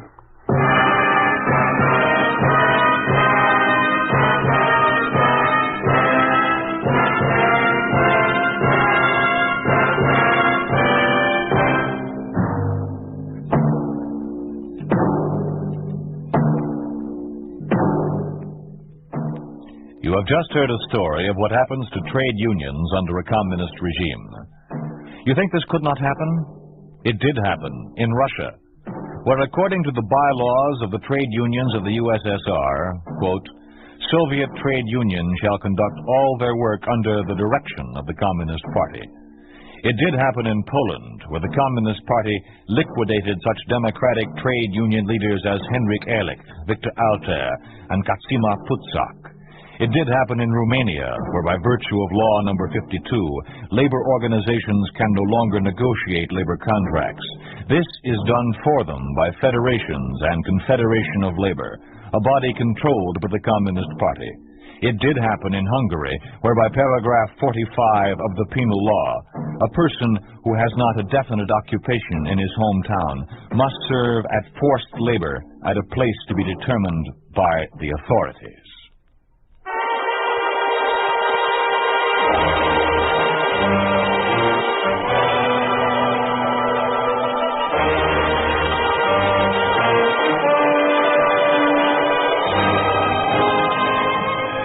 You've been listening to If Freedom Fails, starring Jack Webb's Carr in The Union Killer. Lillian Bayef played the role of Diane, and Cliff Barnett was Tom. Music was composed by Earl Lawrence, with musical direction by Michel Perrier. The Union Killer was written for If Freedom Failed by Arthur Weiss, produced and directed by Robert M. Young. Sergeant Lloyd Iyer speaking. This program has come to you through the worldwide facilities of the United States Armed Forces Radio and Television Service.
The Jell-O program, coming to you from Radio City, New York, starring Jack Benny with Mary Livingston, Phil Harris, Kenny Baker, and yours truly, Don Wilson.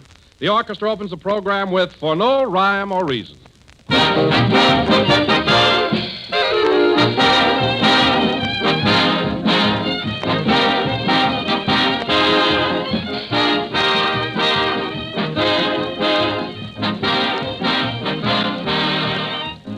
From California to New York, from Maine to Texas, every home has one common problem, and that's meal planning. You want to keep the family happy. You want to keep their appetites interested. Well, there's where Jell-O is a great big help. Jell-O is one dessert the family always likes because, first of all, there are so many different ways to serve it. With fruits or nuts or whipped cream, molded in shimmering layers of 2 and 3 lovely colors, or just served perfectly plain. A grand dessert anytime. And second, and most important, Jell-O tastes so delicious.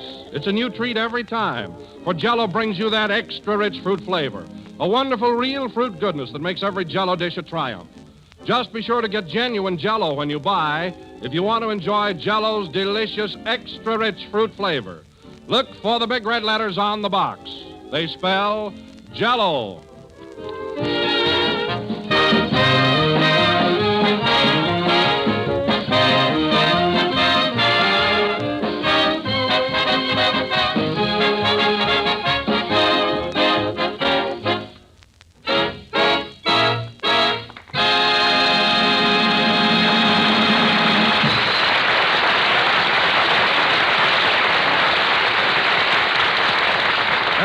Ladies and gentlemen, let us welcome to New York that little ray of California sunshine. That shivering, quivering, ice-kissed comedian, Jack Benny.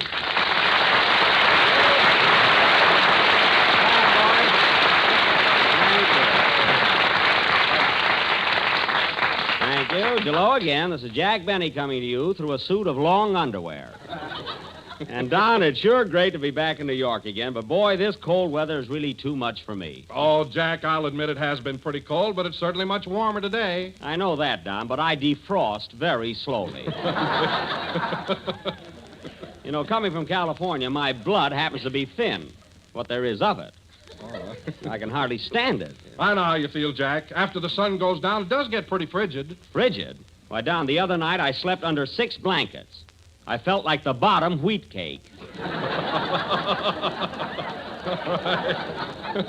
But cold or no cold, it's good to be back in old Manhattan. Huh? Well, tell me, Jack, you've been in town now since Thursday. What have you been doing with yourself? Oh, I've had a lot of fun, Don. I saw some shows, went to a couple of nightclubs, and last night I was invited over to Fred Allen's apartment for dinner. Oh, Fred Allen, huh? Yeah, he and I are pretty good friends now, you know. Well, I'm glad to hear it. Has Fred got a nice apartment?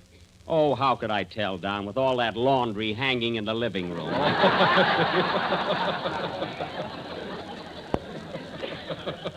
But, Don, you should have seen the meal he put on. Now, you know me, Don. I mean, you know, now, I don't want to sound catty.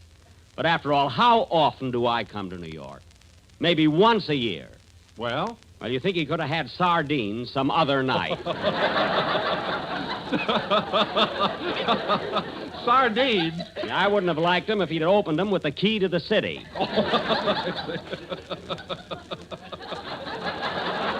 Oh, really? I got even with him, though. When I left, I took 3 spoons back to the automat. Wait till he finds that out. Huh? Gee, it doesn't seem possible that Fred would invite you to dinner and serve that kind of a meal. Well, he did. And wait a minute. Here's the payoff. No, the only ones there were Fred, Portland, Mary, and myself. And when we got through eating, Fred asked me to get up and make an after-dinner speech. An after-dinner speech? What was that for? Well, he was hoping I'd say something that he could use on his program next Wednesday. Oh. You know. Oh, I get it. I fooled him, though. I got up and recited the Gettysburg Address in French.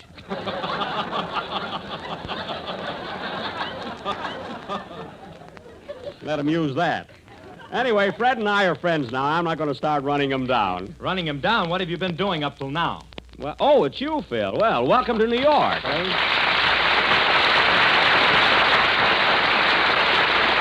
it. Keep bowing. Flash those pearly teeth. Yes, sir. You know, Phil, I was wondering if you'd show up tonight. I haven't seen you since we got in town Thursday. Where are you living? At the Astor Bar. The Astor Bar? Well, for goodness sake, why didn't you take a room in the hotel upstairs? Funny, the bartender asked me that when I was shaving this morning. Well, I can imagine the kind of time you've been having. Say, Phil, I was just looking over the boys in the orchestra. This isn't your regular band, is it? No, Jack, these are local boys. What do you think of them? They're a fine bunch. They look like you picked them up at a rummage sale.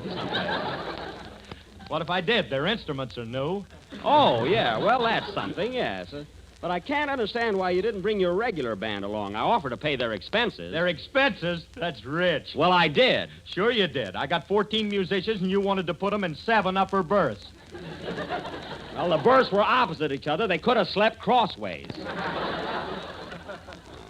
You know, the train was crowded. Crowded? Yeah, I had to share my berth with an Indian that got on at Albuquerque. Kept me up all night trying to sell me a blanket. Happened to snore once or twice. He tried to scalp me. I never thought of it. What a trip, huh? Hello, Jack. Here's your little glamour girl. Oh, hello, Mary. How are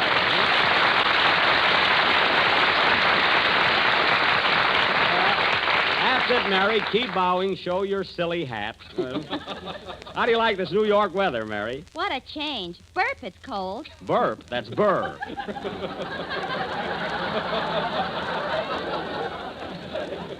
Burp. Hello, Don. Hello, Mary. Have you been having a good time since we got here? Oh, swell, Don. Gee, I love winter New York. I've been taking long walks in Central Park every day. Walking in the park with all this snow? Are you crazy? It's almost gone now, Jack. Well, maybe it is, but I saw a picture of Mayor LaGuardia in front of the City Hall last week, and the snow was way up to his ears. Oh, how high is that? Plenty high. He was standing on Grover Whalen. Now, that's silly. What was Grover Whalen doing under the snow? He was keeping his gardenia fresh. Well,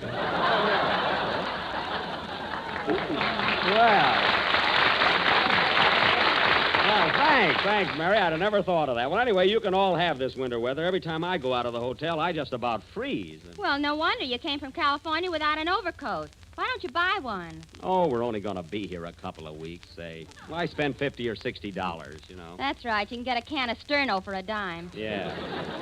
Now, Mary, if you don't stop ribbing me, I'll tear into that hat you're wearing tonight. You ought to see this one, folks. I think it's cute. Yeah, it sure is. Looks like something a bride would bake.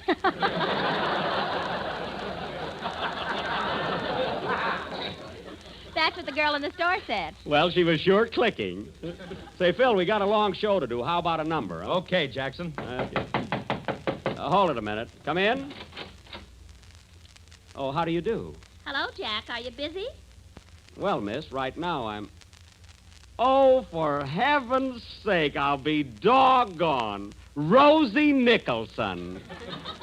That's me. Well, gee whiz. Come in. What a surprise. Hey, fellas, this is Rosie Nicholson, a girl I used to go with when I lived here. How do you do? Hiya, Rosie.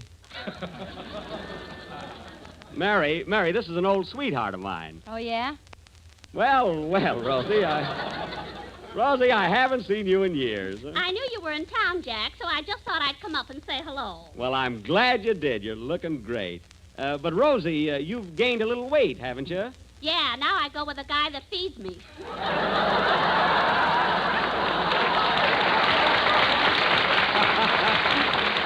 Oh, boy, so same sense of humor, but you haven't changed, though, Rosie, really. You're a blonde now, and you were a blonde when I met you. That's right. Yeah. A lot of peroxide has gone over the dam since then.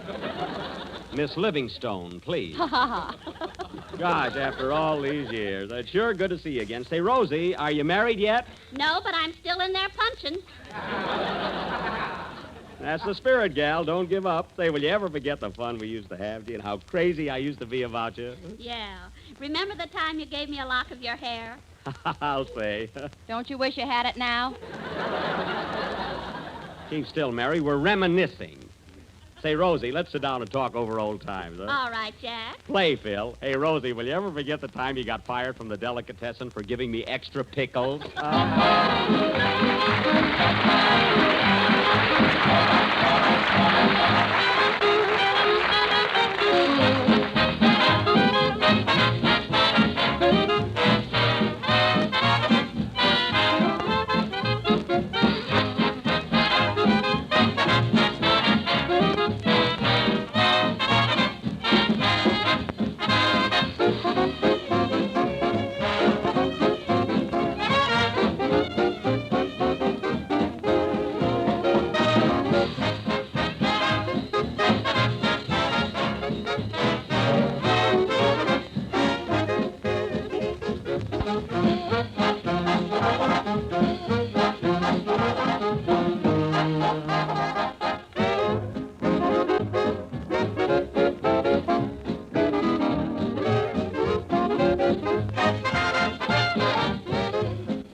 Pocket Full of Dreams, played by Phil Harris and his Van Steeden Orchestra. And now, folks...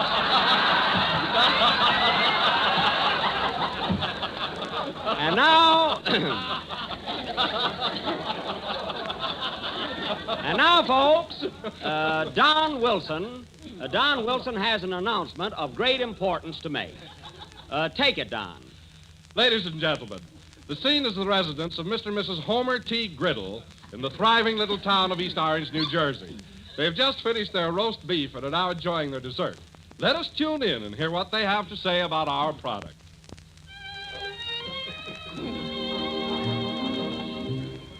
Gee, darling, this is a swell dessert. It's so appetizing. What do they call it? I'm glad you like it, Homer. It's called... My, it's delicious. And tempting, too. Tell me, dear, is this the only flavor it comes in? Lordy, no, honey. This economical dessert comes in... Well, it's simply wonderful. I hope you serve it often. Oh, sweetheart, is there any way of telling this from other similar desserts? Yes, indeedy, precious. All you have to do is look for the... Well, I must run along now. I have an appointment at the office. Where is your office? It doesn't say here. Goodbye, dear. Goodbye.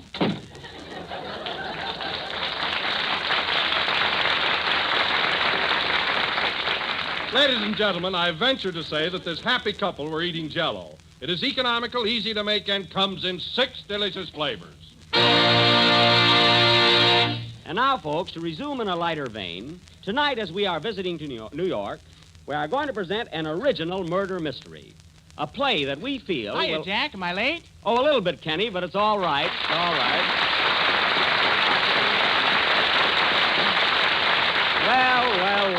at those rosy cheeks. Say, Kenny, how do you like this kind of weather? It's a little different from Glendale, isn't it? Huh? I'll say it is.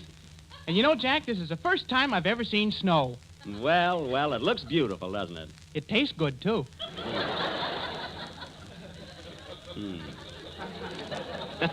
Gee, but snow is funny stuff. Say, Jack, I wonder where it comes from. Well, it's very simple, Kenny. Snow is fundamentally rain. But due to atmospheric conditions, the moisture in the clouds condenses into minute crystals. And these tiny particles fall to the earth in dainty white flakes. Well, shut my mouth. Well, it serves me right for even attempting an explanation. Now, why don't you tell him about the stork? No, keep still. He asked me a question, and I answered it. I know, but ever since you bought that encyclopedia, you've been showing off. I have not. You have, too. The other day, I just asked you what time it was, and you told me how they make watches. Oh, forget it. And now, ladies and gentlemen, as I started to announce, we are going to present an original... Say, Jack, Yes? is that Kenny Baker, your tenor singer? Oh, yes, Rosie. Oh, Kenny, this is Miss Nicholson, the girl I used to go with. Gee. Yeah. Do you live in New York, Miss Nicholson? Yes, I do. Are you a siren? Kenny!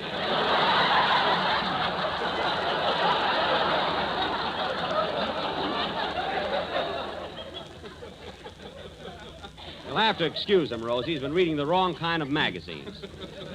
And now, folks, as I started to announce, Kenny, stand still and stop scratching. Tonight, we are going to present an original detective thriller entitled Murder in the Movies. Now, in this gripping drama, Phil Harris will be sergeant of police. Don Wilson will be lieutenant, and I will be the captain. We knew that. Phil, if you're not happy here, I can arrange a taffy pull with your contract. You see, they'd like that. Now, let's see. Well, I think that Stop before... arguing, Phil. Jack should be police captain and nobody else. Why should he be? Just give me one reason. I'll give you two. He's got flat feet. Now, wait a minute, Mary. My feet are not flat. Go on. Your Yeah. footprints on the beach have fooled many a duck hunter. Well, I can't help that. Now, let's see. Oh, Jack, is it really true that you purposely flattened your feet the day the United States entered the World War? No, Don. The World War had nothing to do with it. It was an accident. An accident? How could you accidentally flatten your feet? Because I was hanging out of a window at the time, and I was so surprised at the war news that I dropped. That's ridiculous. Why were you hanging out of a window? Because we were a large family, and shut up.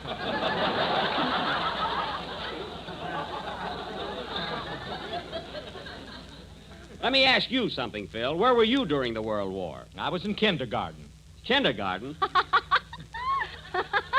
What are you laughing at? I'll bet he had a flask at his rompers. You said it.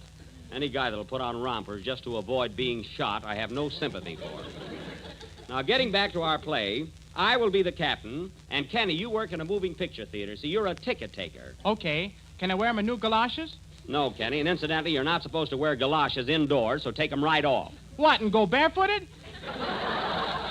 Barefooted? Kenny, you mean to tell me you haven't got shoes under those galoshes? What do you think I am, a sissy? Well, you got a high voice, if that's what you mean. Now, Mary, you're going to work in the same moving picture theater. You're a cashier. That's me, Shortchange Livingston. Well, there'll be none of that. And now, folks, our play, Murder in the Movies, will go on immediately after Kenny's song. Are you ready, Kenny? Yeah. Well, go ahead. And stop that scratching. Are you wearing long underwear or have you been to the flea circus? Both. Oh, you poor kid. Sing.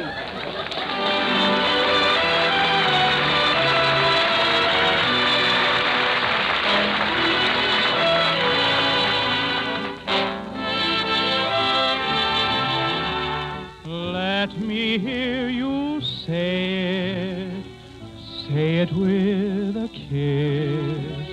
If you mean that look I've seen, say it with a kiss. You don't have to know the words to love's familiar tune. Say it with a kiss and say it soon.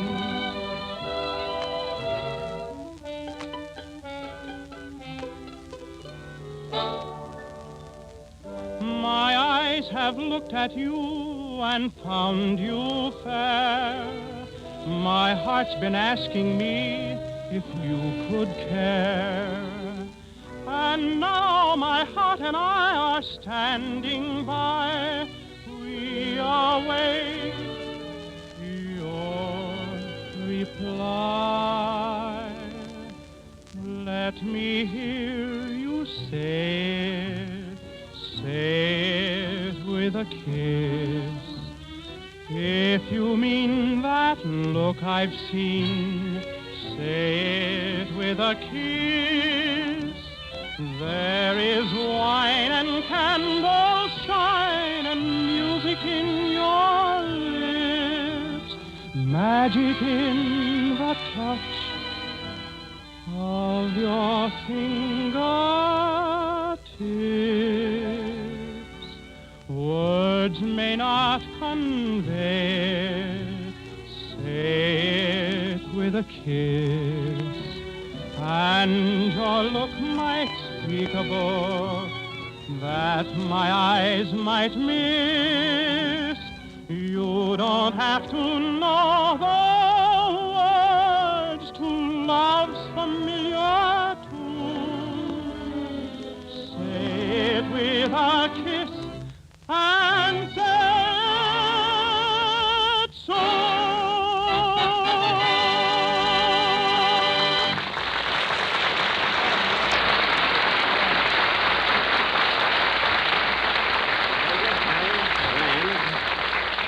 That was Say It With a Kiss, sung by Kenny Baker. And Kenny, that was simply marvelous. Thanks, Jack.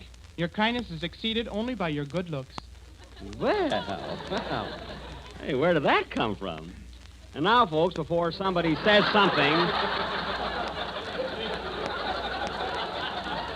he couldn't let that line go by without making a face at me. And now, folks, we will proceed with our original dramatic thriller entitled Murder at the Movies, or Please Don't Talk About Me When I'm Gone. The scene opens at police headquarters, where we find Captain O'Benny and his assistants, Lieutenant Wilson and Sergeant Harris. Curtain. Music.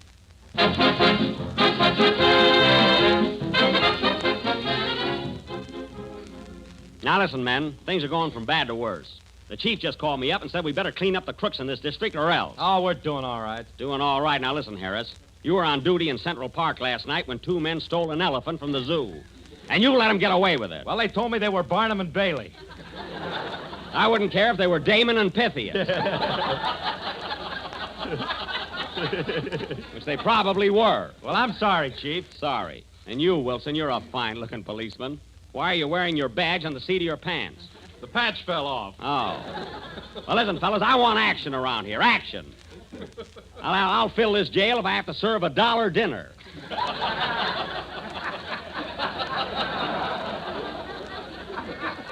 That's what. I'll take it. Hello, police headquarters. Hello, police headquarters. Hello, Cap. This is Mamie Livingston, cashier at the Bijou Theater. Oh, hello, Mamie. How's Trix? Fine. She just had pups. I don't mean that. What did you call me up for? Better get over here right away, Cap. A fellow was just murdered right in front of my box office. Gee, he was cute.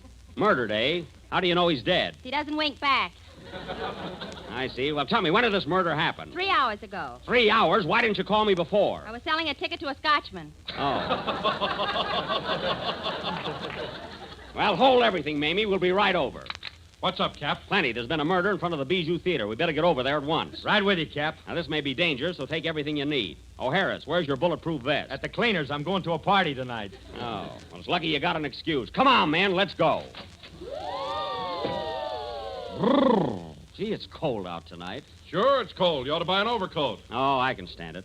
There's the police car. Let's go. Calling all cars. Calling all cars. Murder at the Bijou Theater. Also free dishes. That is all. Step on it, Wilson. I've almost got a set. Say, Cap, can we stop by Joe's pawn shop for a minute? What for? I want to pick up my gun. We haven't got time for that. Come on, give her the gas, Wilson. Okay.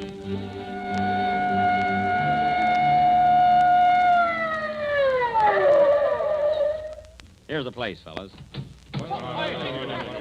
All right, break it up, men. Now stand back, everybody. There's the body, Cap. Yeah. Help me lift him up, fellas. I'll take his overcoat for evidence.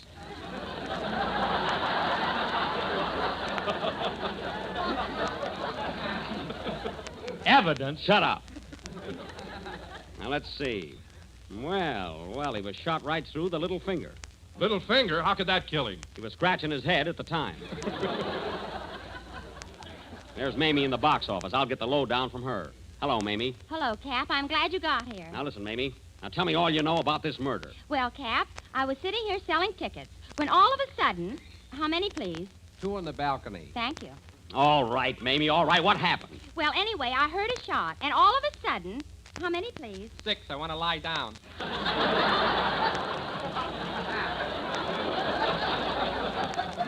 Now, come on, Mamie. I got to get the facts.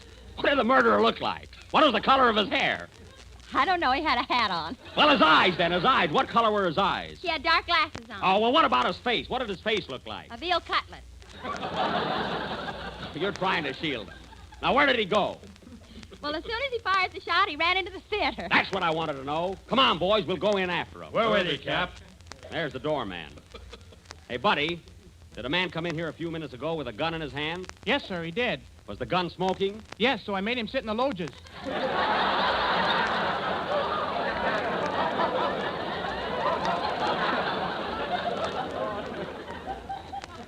You hear that? Now, let's go in, men. This is a cinch. Oh, I'm sorry, mister, but you fellows will have to have tickets. Tickets? We're the police, and we're after a criminal. Here, look at our badges. They're very pretty, but you gotta have tickets. Oh, all right. Hey, Wilson, buy 3 tickets. Okay. Now, see here, buddy. Did you get a good look at the murderer? Yes. He had purple hair, yellow eyes, and light green complexion. Now, that's ridiculous. How could he look like that? It could have been something I ate, you know. Oh, you're no help. Here are the tickets, Cap. Here you are, buddy. Hold your steps, please. Now, come on, men. The kid told us he went upstairs. Follow me. Okay, men. Here are the loges. Now, let's take it easy. We got them cornered now. Stubbs, please. Oh, here you are. I'm sorry, sir, but these tickets are for the main floor. Now, look here, buddy. We're the law. We're after a desperate criminal. He's sitting in the loges. Well, if he can afford it, can't you? Oh, all right. What do we owe you? 45 cents extra for 3 tickets. Here you are. Make a note of that, Harris. 65 cents for expenses. Now, let's see. Here are the loges. Hey, fellas, I bet that's him there on that end seat. He looks like a killer. Yeah. Quiet, men. Let's sneak up on him.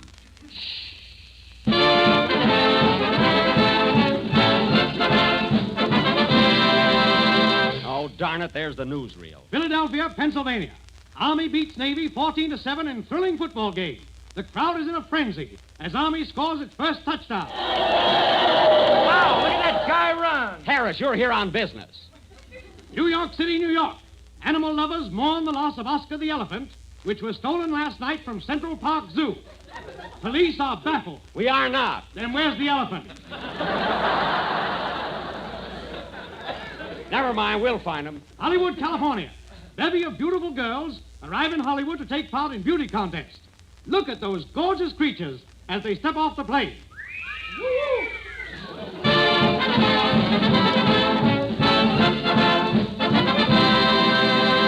Well, thank heaven that's over. Now, come on, men. We got to catch that murderer before he gets away. Hey, Cap, there's a fellow with a gun sitting over there by the door. That's the guy we want. Come on. Oh, now what's that? It's the feature picture. Look!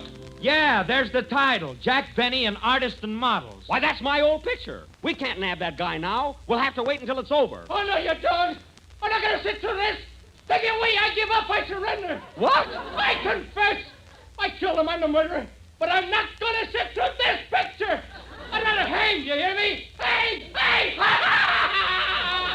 Slap the bracelets on him, men, and take him away. I'm staying for the picture. Play, Phil. People say there are tricks to all trades. Well, here's a trick every housewife ought to know about. It's a quick and easy way to add new excitement to your dinner table tomorrow night. Serve the new Jell-O vanilla pudding with crisp toasted nut meats folded right into it. It's inviting, it's new, it's delicious. For Jell-O vanilla pudding has a marvelous flavor, creamy, delicate, and smooth as satin. It's made with real vanilla. That's why it's so tempting and good. Then try the new Jell-O butterscotch pudding. It's just as delicious as the vanilla, for it's rich with old-fashioned butterscotch flavor, a flavor your whole family will love. And it has a golden taffy color that makes you hungry just to look at it. And then try Jell-O chocolate pudding. Every bit as tempting as the kind that Mother used to make, but far quicker and easier.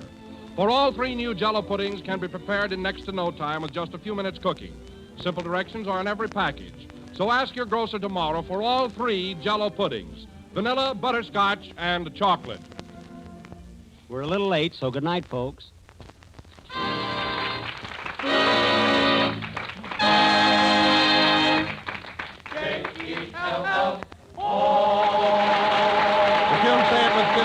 From Going Places, Kenny Baker appears on the Jell-O program for courtesy of Marvin LeRoy Productions. This is the National Broadcasting Company.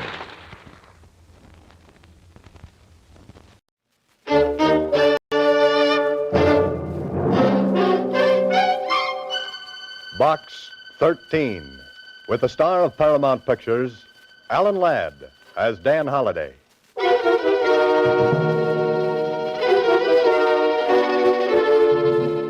Box 13. Box 13. Box 13. Box 13. Box 13.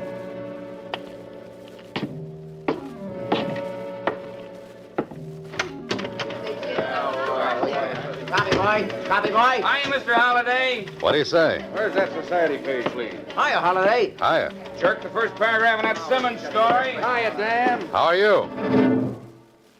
Hiya, Susie. Hiya, Mr. Holliday. What's in Box 13? You are listening to Box 13, starring Alan Ladd as Dan Holliday.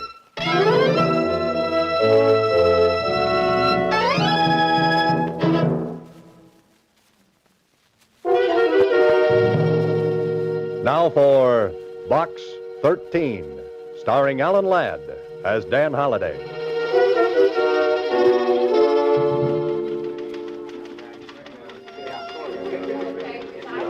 Well, here I am again, standing at the want-ad counter of the Star Times, looking for what? An idea for a story. I could have stayed here as a reporter. I could have been searching for facts. Instead, I'm fumbling for fiction. Instead of a blonde, I'm meeting a deadline. Instead of Chanel number 5, I'm heading for a snip of printer's ink. Holliday, you're a dope. Mr. Holliday. What's that, Susie? I said there's a letter in Box 13 for you. It's special. Special? Special delivery. It was mailed only a couple of hours ago. Something like that could be important. Could be. Could be adventure. Could be. Could be a girl. Could be.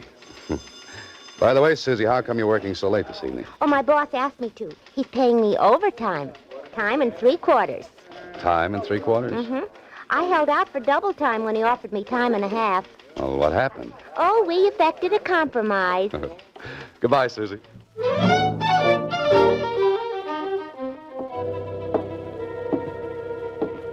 Special delivery, huh? Well, this could be very important. Also, it couldn't. Well, come on, open it up, Holliday. You haven't got all night. I'm in terrible trouble. Please come to room 718 at the Bradford Hotel. Hurry.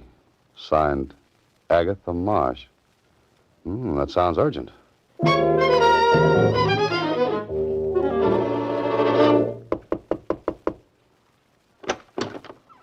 Who are you, young man? What do you want? I'm the man from Box 13. I'm looking for Agatha Marsh. I'm Agatha Marsh. Come in, come in. You're Agatha Marsh? But don't stand there with your mouth open. Never can tell who might be snooping around the hall. Find a chair and sit down. Now, what's your name? Dan Holliday. Well, Mr. Holliday, I don't believe in drinking, or I'd offer you one, but I have got some sauerkraut juice in my thermos bottle. Oh, no, thanks just the same. I like you, Mr. Holliday. I liked your ad in the paper. Adventure wanted. We'll go any place, do anything. It was just what I needed. Well, thanks again. Now then, what's your charge? Charge? For helping me, your fee. Oh, that. No charge, Miss Marsh. Are you trying to be chivalrous? No, you see, I'm a writer. I'm looking for ideas. If I get a good idea, I consider I've been well paid. Well, that seems a little silly.